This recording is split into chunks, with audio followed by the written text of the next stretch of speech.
Salve, salve investidores! E aí, tudo bem com vocês?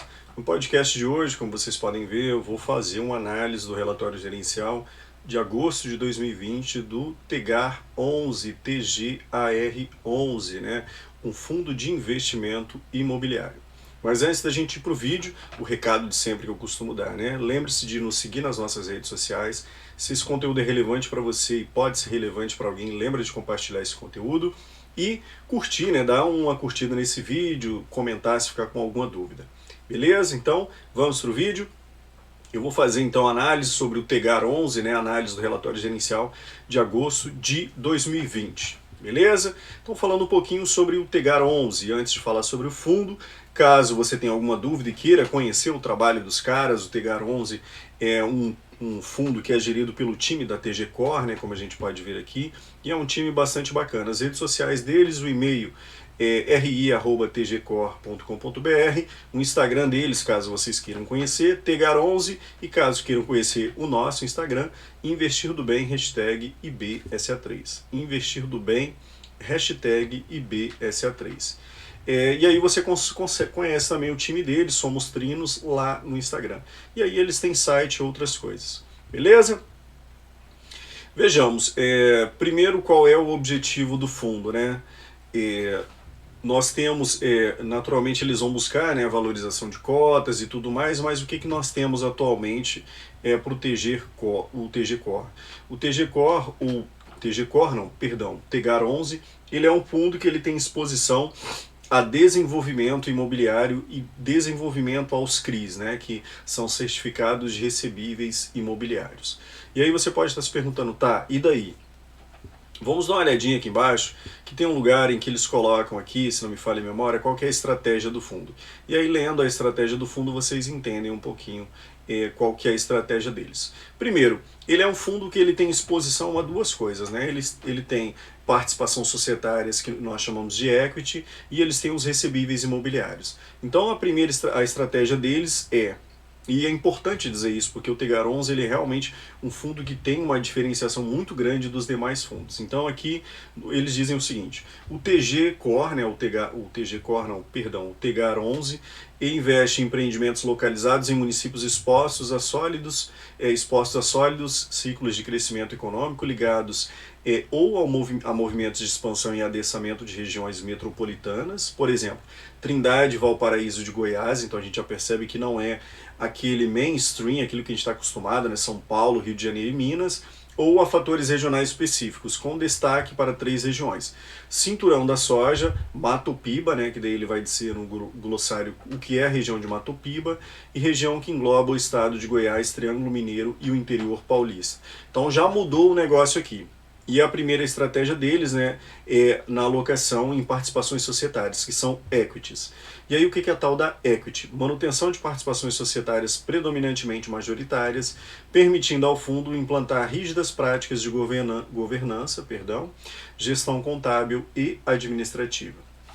Aqui é importante ressaltar o seguinte, o Tegar 11 ele tem exposição, né, a essas participações societárias de empreendimentos imobiliários, então eles vão construir, né, um prédio, eles vão construir uma vila horizontal, e aí qual que é a estratégia do Tegar 11? Toda vez que eles vão entrar em uma participação societária, em uma equity, o que eles procuram fazer? Eles procuram ter uma posição majoritária, ou seja, mais de 50% de participação nesse equity, ou seja, nessa incorporação imobiliária, nessa construção. Porque quando você é majoritário, naturalmente, são as suas políticas de governança, são as suas políticas contábeis que contam, ou seja, o time do Tegar 11, como o próprio CEO deles, né, costuma falar, um cara super gente boa, ele diz o seguinte, por que é que nós então fazemos o seguinte, se na sua cidade é pequenininha e ela tem uma chance de crescimento, nós temos lá uma incorporadora que de repente ela não tem muita grana para construir um prédio de repente de 8 andares. Então eles são locais, eles são bastante conhecidos, essa incorporadora tem o carinho das pessoas, mas falta para eles a ideia da expertise administrativa, contábil, e é aí que entra o time do Tegar 11. É aí que entra, né, o time como um todo do Tegar 11, porque o Tegar 11 tem essa expertise. Então eles dizem aqui, implantar com essa expertise, o que eles fazem? Eles adquirem posição majoritária, então, nesse empreendimento que essa empresa quer fazer desse prédio, e aí eles adotam rígidas práticas, né, de governança, gestão contábil e administrativa. Então, essa é a primeira estratégia do portfólio do Tegar 11. A segunda é via recebíveis imobiliários, que são os CRIs, né, certificados de recebíveis imobiliários. Então, o certificado de recebíveis imobiliários é o que nós temos basicamente. Um CRI, né, inclusive, se você não conhece o nosso podcast sobre o KNCR11, ele é um fundo de CRI. Então vai lá no nosso podcast e procura lá KNCR11, ou no próprio YouTube mesmo nós temos o vídeo, né, o podcast transformado em vídeo do KNCR11. Então o KNCR11 ele é um fundo de CRI. O que é o tal do CRI, né?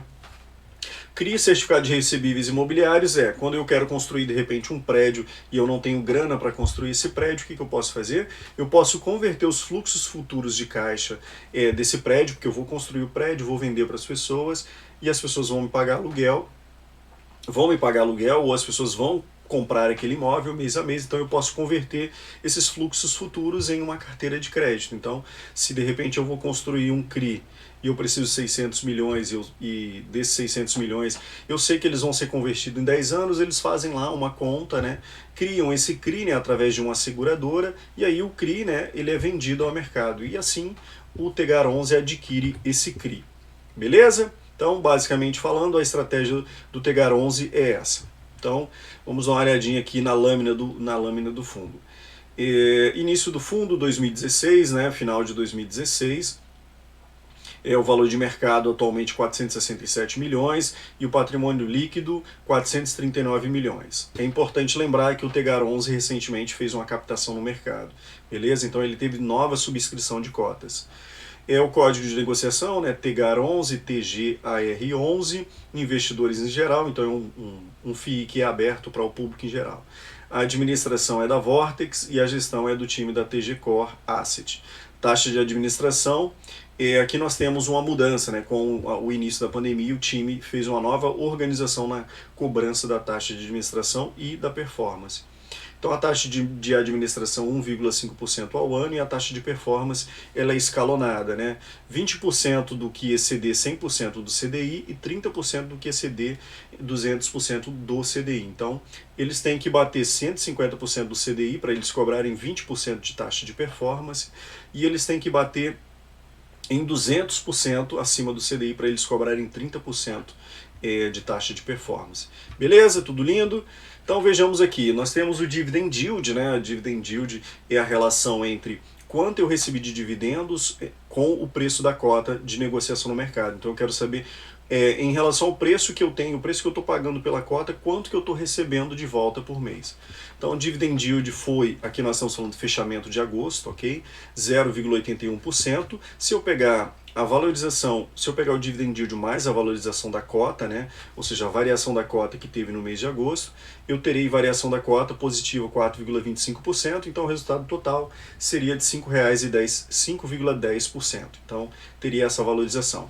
Se eu pegasse nos últimos 12 meses, né, eu teria Dividend Yield 9,5%, lembrando que proventos de fundos imobiliários são isentos de imposto de renda, e eu pegasse a valorização das cotas do Tegar 11, né, dos últimos 12 meses, uma desvalorização negativa em menos 2,4%. Pandemia está aí. Então, com isso, eu teria nos últimos 12 meses uma valorização de 8,68%. Então, bastante confortável, né? Isso é muito importante.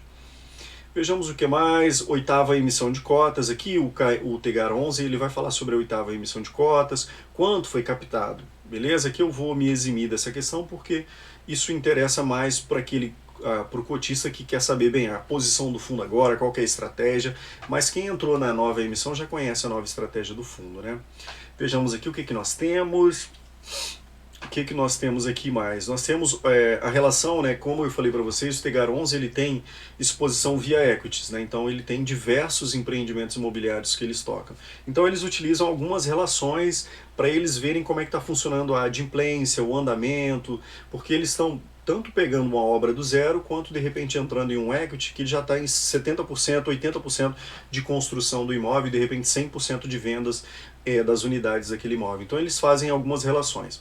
Então nós temos aqui a relação obras e vendas, né, ou seja, quanto a porcentagem em obras e vendas, Então 87% das equities do Tegar11 já foram vendidas, né? E de obras 13%. Então a gente percebe que a maioria já são imóveis que foram construídos, né? Então a gente pode dizer móveis performados prontos.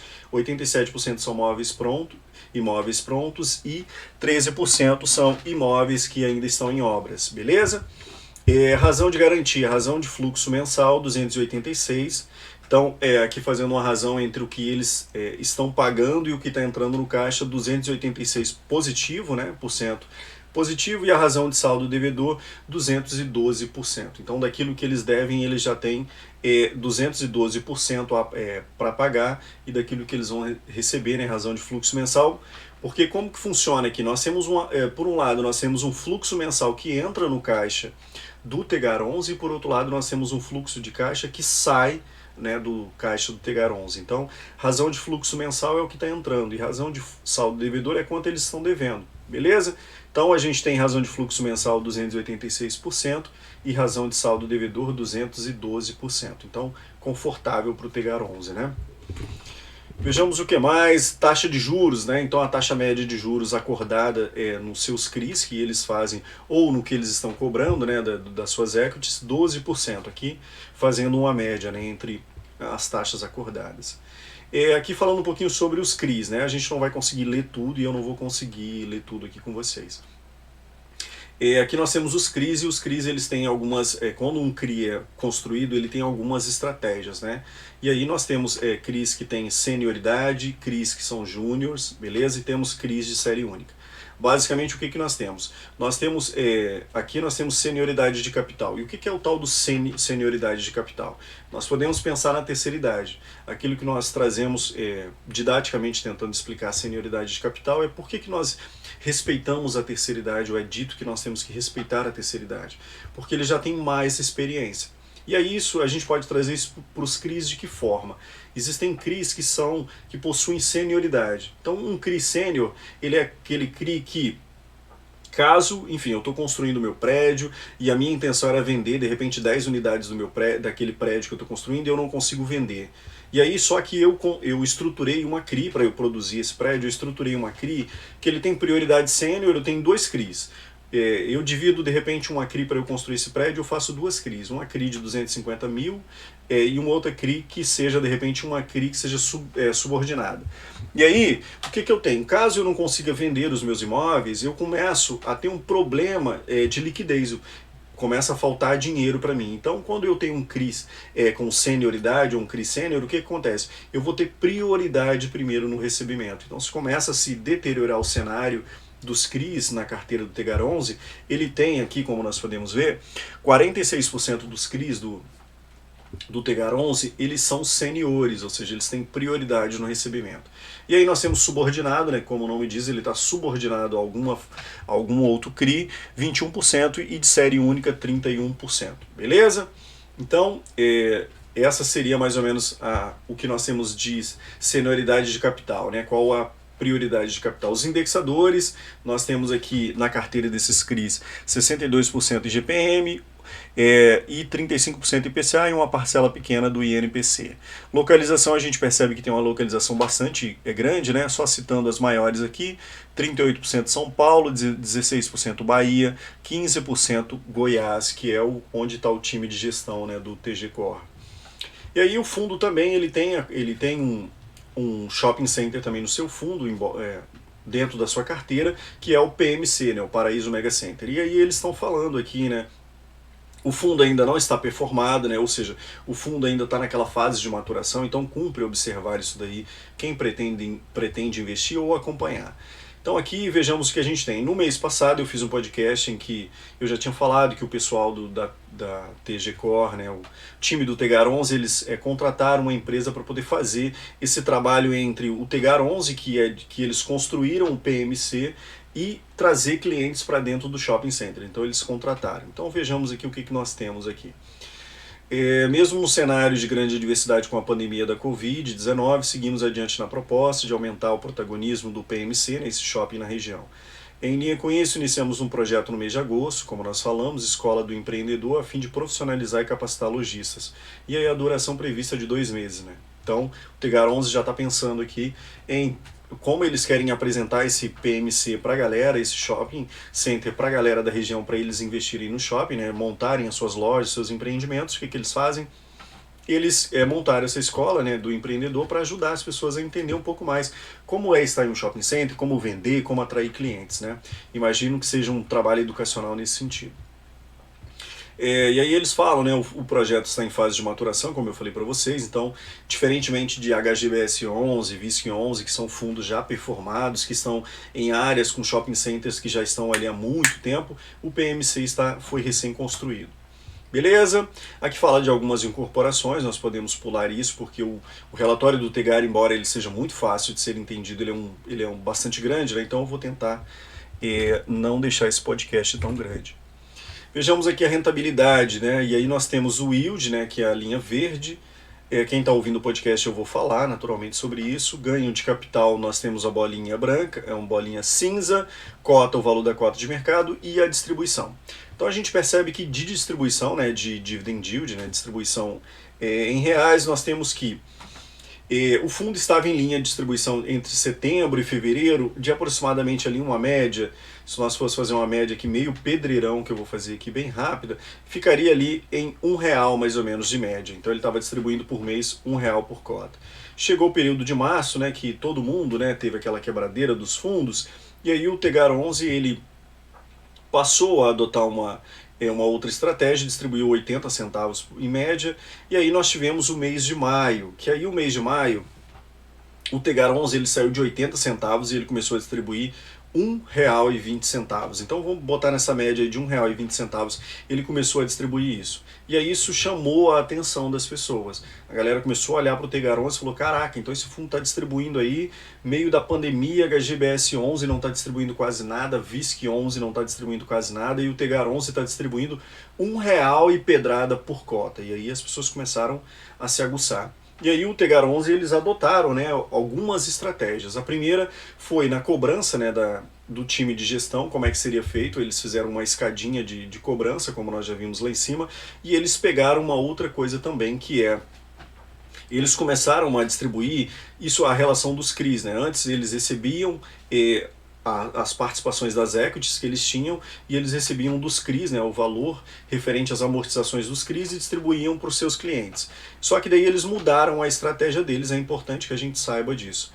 E aí vamos ver aqui, tem uma parte em que eles colocam a estratégia deles aqui. Vejamos que isso é muito importante a gente trazer essa estratégia. Que essa estratégia ela mudou e aí as pessoas podem estar achando bem, agora o Tegar 11 está distribuindo, beleza, vamos lá, tá tudo certo, tudo lindo, vamos comprar cotas desse fundo. Mas é importante a gente entender que não é bem assim. Deixa eu achar aqui, fazendo ao vivo é bom por isso, né? A gente tem que achar o negócio aqui no momento. Deixa eu achar para vocês aqui, cadê? Entre outros, espera-se que não é exatamente isso daqui. Vejamos, cadê reembolso, vejamos, que maravilha, né? Eu deveria ter visto isso antes, mas eu queria encontrar para vocês para ajudá-los aqui. Cadê?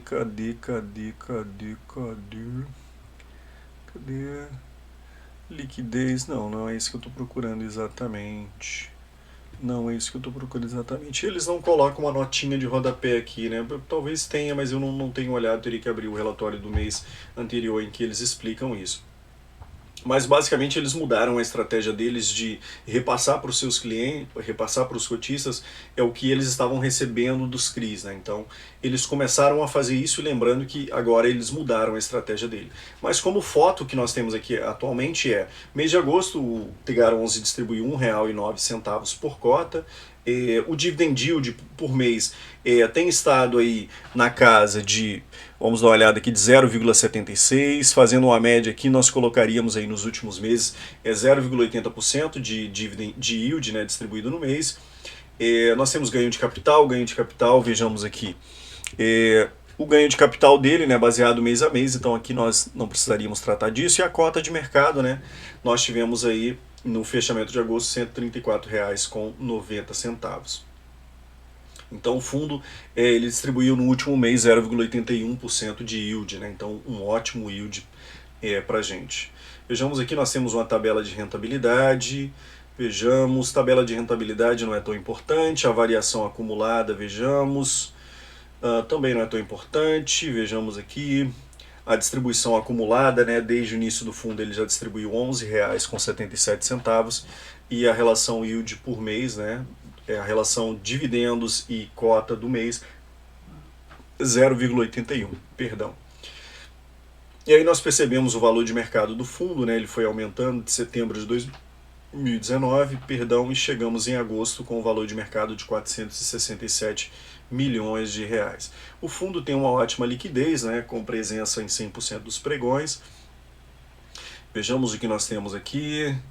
Ele tem uma boa liquidez, como nós já falamos, isso não é um grande problema. Vejamos os resultados do fundo, né, que isso importa para a gente. Vejamos o mês de agosto, né?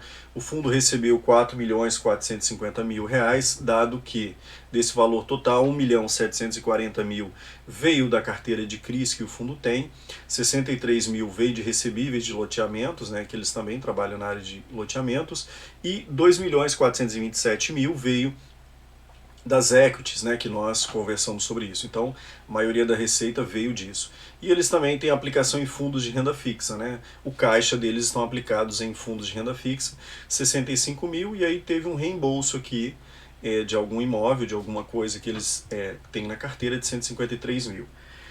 Então, desse valor total, nós tiramos aqui o total de despesas, que foi 685 mil reais, 50 mil foi taxa de administração e 506 mil a taxa de gestão, né? O valor pago para remunerar o time da Tegar 11. Nós tivemos aqui comissão e outras taxas de despesas no valor de aproximadamente 116 com 11 mil, né? Com mais 11 mil. E aí eles explicam aqui pra gente o que seria isso. Isso está ligado, né? Comissão e outras taxas de despesas, que provavelmente está ligado à distribuição, né? O valor que eles gastaram para distribuir essas novas cotas no mercado, como eu disse para vocês. Então o resultado do caixa, né, o total de receita foi 4.450.000 e o resultado caixa, né, o que passou pelo caixa do Tegar 11, 3.765.000 reais, perdão, e o rendimento distribuído 3.777.000. Então o fundo distribuiu além do que ele recebeu em caixa, certo? Vejamos aqui o que nós temos. Se isso é importante para a gente, aqui é importante, né? No canto direito nós temos receita por tipologia, né? Uma pequena parcela de 1% vem da renda fixa, vejamos aqui, vem de renda fixa, vejamos o que mais, 39% vem de CRIs e 56% vem de equity. Então, para a gente entender um pouco a carteira, né, do Tegar 11, né, de onde vem as receitas, 56% são equities, 39% são os CRIs. E aí receita por tipo de empreendimento, né? Nós percebemos que 58% vem dos loteamentos, né? 40% vem dos CRIs e 2% vem de recebíveis de loteamento, né? Algum CRI de algum loteamento que ele comprou. Vejamos aqui aí a distribuição do fundo, né, por área geográfica que nós temos do PL. Então tem diversos aqui, diversos imóveis, né? Pegando aqui só por região, né? O que nós temos aqui? Nós temos Goiás, nós temos Gramado, nós temos Formosa, nós temos Valparaíso, em São Paulo, Manaus, Bahia. Vejamos aqui, e aqui nós temos ativos imobiliários por estágio, né? Se o imóvel já está pronto, se está para ser concluído. Então, ativos performados, né, desses equities que o fundo possui 91%, e o restante são ativos imobiliários, né? Beleza, vejamos o que mais. Aqui nós temos uma tabela de monitoramento, né, que aqui interessa mais para o cotista que é mais minucioso para acompanhar, né? Sempre quando eu gravo o vídeo, termino e dou uma olhada aqui, mas como aqui são muitas informações, eu vou poupá-los. Aqui nós temos o portfólio dos CRIs, né, como vocês podem ver, alguns CRIs que o fundo possui praias do lago, em Caldas Novas, Goiás, nós temos Golden Gramado, né, um outro CRI que é em Gramado, Hot Beach Olímpia, que é em Olímpia, São Paulo, e aí nós temos um outro. Aqui nós temos mais portfólio de CRIs, e aqui nós temos o portfólio com as equities performados, né? Ou seja, os imóveis que já estão prontos. E aí nós temos Perola do Tapajós, em Itaituba, no Pará. Nós temos Residencial Jardim Scala, em Trindade, Goiás, e aí nós temos outros diversos. E aí, caso o cotista tenha interesse, eles têm um relatório, né, dos CRIs aqui, eles têm o relatório clicando para poder você entender qual a posição naquele momento, né, daquele CRI, quão performado ele está. Vejamos aqui portfólio, aqui embaixo nós temos, né, os equities em desenvolvimento, né, como eu falei para vocês, e aqui tem um link para você clicar no relatório para acompanhar, né, o andamento disso. Beleza, tudo lindo. Então acho que por isso, né, por esse podcast, eu sempre gosto de falar bastante sobre o time, o Tegar 11, que é eu tenho bastante prazer em fazer, porque o time deles é maravilhoso, né? A galera é gente boa, beça, tem uma boa receptividade com a gente. Então isso é muito legal, eu gosto de falar muito sobre esse FII, né? O Tegar 11, eu acredito bastante no time da Tegar 11. Não é uma recomendação de compra, é bom lembrar disso. Então, pelo podcast de hoje era isso, eu espero que vocês tenham gostado. Se ficou com alguma dúvida, eu gostaria de comentar, gostei, não gostei. Se esse podcast ele é importante para alguém que você acredite que vai ser importante, eu acho que tem um amigo meu que tem interesse, uma amiga que tem interesse, manda para ele, dá aquela compartilhada para nos ajudar aí. Beleza? Então, pelo podcast de hoje era isso, eu vou ficando por aqui e até mais.